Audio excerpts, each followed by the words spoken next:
আব্বু একবার কয় কেন পড়তে বসিস না, আম্মু একবার কয় কেন লিখতে বসিস না। কি করে বলি আমি পড়ালেখা ভালো লাগে না, ভালো লাগে না।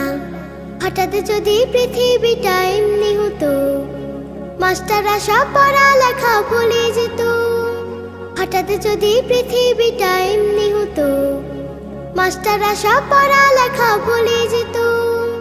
হতো যদি ঘূর্ণিঝড় উড়ে যেত স্কুল ঘর, হতো যদি ঘূর্ণিঝড় উড়ে যেত স্কুল ঘর। জুম্মা বাড়ি সিন্নি দিতাম মনের বাসনা, মনের বাসনা।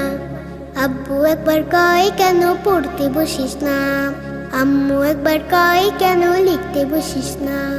কি করে বলি আমি পড়ালেখা ভালো লাগে না, ভালো লাগে না, ভালো লাগে না।